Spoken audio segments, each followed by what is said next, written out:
Hi, my name's Aaron Chauhdry and I'm accompanied here by Scottish footballer Sam Wardrop, who's played with Celtic, Dundee United and Dumbarton. How are we doing, Sam?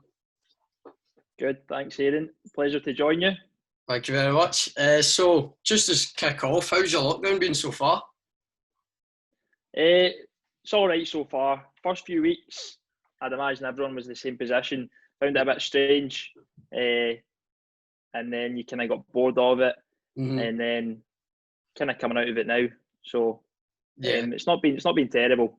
I know, it's been okay. So going on to the early football, what age did you begin playing football, and who was like your biggest influence, or who got you into it? So probably always played football. Started with my dad just kicking about in the garden and stuff. Yeah. And then the first time I probably began to take it really seriously was maybe about 10, 11, 12. I was at a boys' club called Antonine. You've maybe heard of them.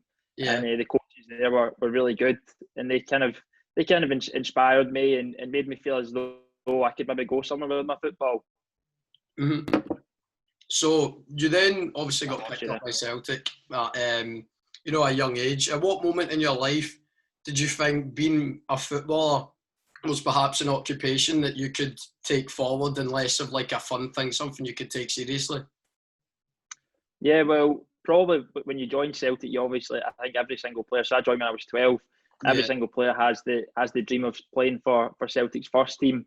And to be honest, because I was kind of in this pretty intense football environment from the age of 12 up until now, I still am, it just kind of becomes normal everyday life. And you don't really think about it so much as a job.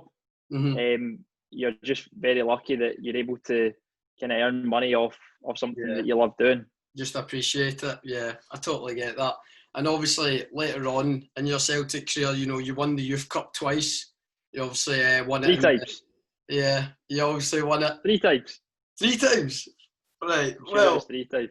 You obviously, a massive achievement that you captained one of the sides. You captained Celtic that beat Rangers in 2017. How big an achievement was that for you personally? So when you're that age, I'm pretty sure it was 3 times. 2 as I was quite young, and then the final age was 2017, I think, and I was a captain. And at that age group and at those levels, that's the kind of the pinnacle, as you like. It's your Champions League final. These kind of games, and it's good because there was a bit of there was fans and stuff like that. The game you get to play at Hampden, really good experience, and you win a trophy as well. So being that age, it's probably one of the highlights of my kind of time at Celtic when I was there. You obviously scored as well, so it was a good game for you as a defender. Scoring in the final was pretty. And that doesn't happen very often. Yeah, I scored in 2 of the games, and I think that's probably the only 2 goals I've ever scored in my career. Well, I mean, it's something to be very proud of course, against Rangers in a final as well. Just want to touch on, your Scotland career through your youth stages. You had 19 caps and you also scored a goal. How much of an honour for you was it, to represent your country? Was it almost a dream come true? Yeah, I mean, it just it made you feel as though you were doing something right when you're playing for your club, to get recognised for the kind of the national team at your age group. And playing with Scotland was brilliant. Similar to Celtic, you travelled the world. You got to play in all these tournaments. You played against top players, and it's interesting now seeing all the different players develop.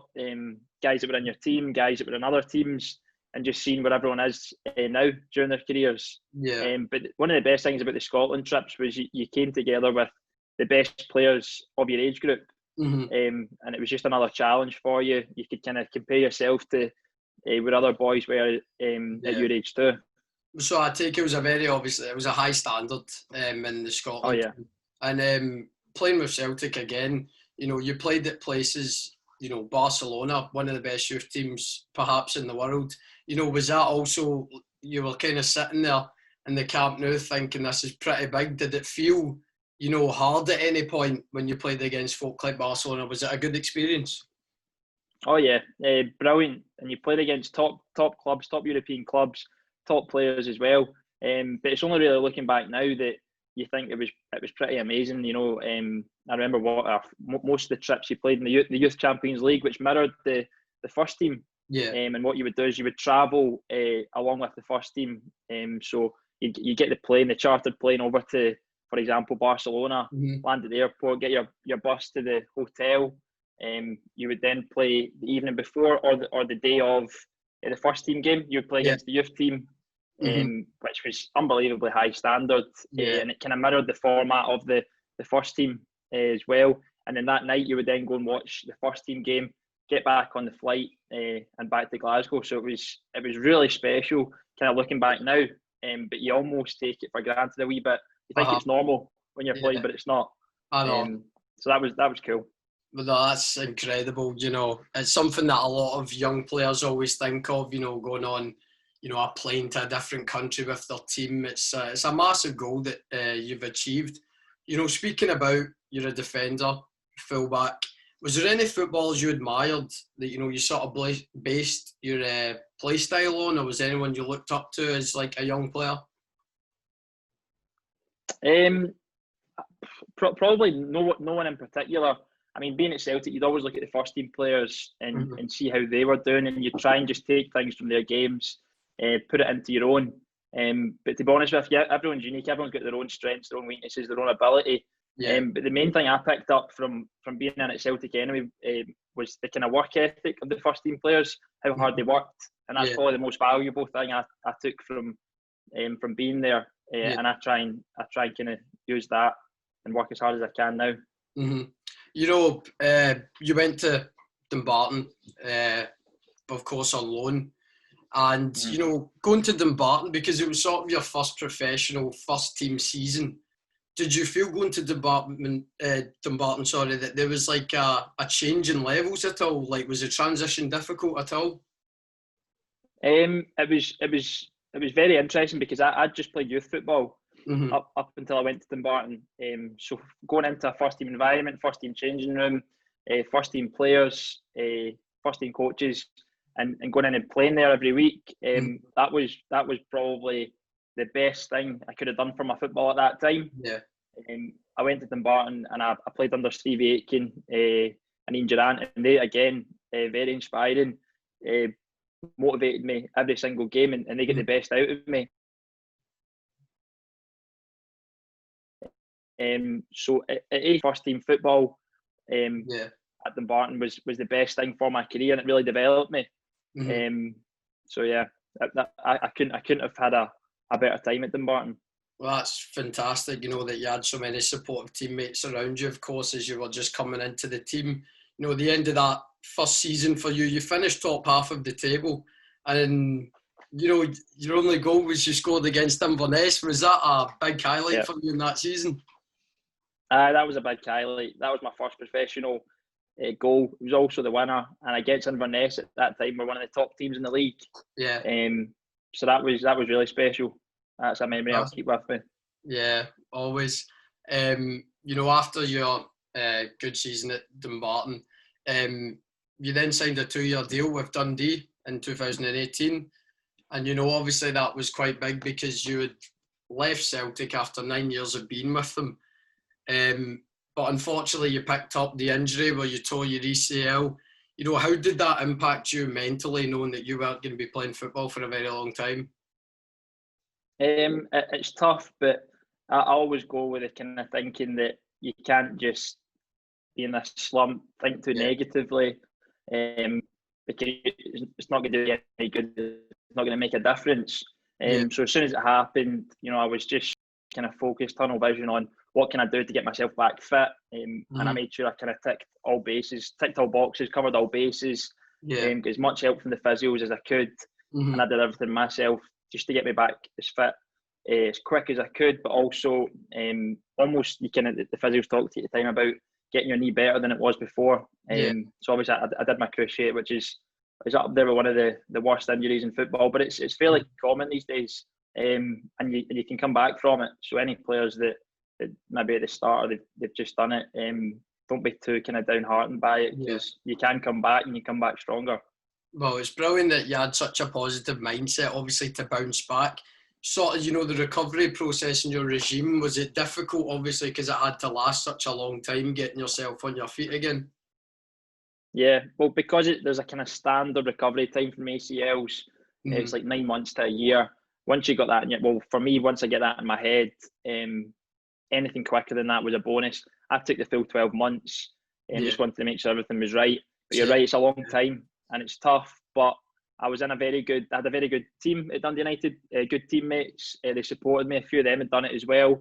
So that was really important to have kind of like your supportive teammates, but also family supported me and my friends back home as well. So it's really good to have a kind of that network as well to keep you going through a time like that. It's good to have, support around you in such difficult times like this. And then, you'd recovered and you went back on loan to Dumbarton.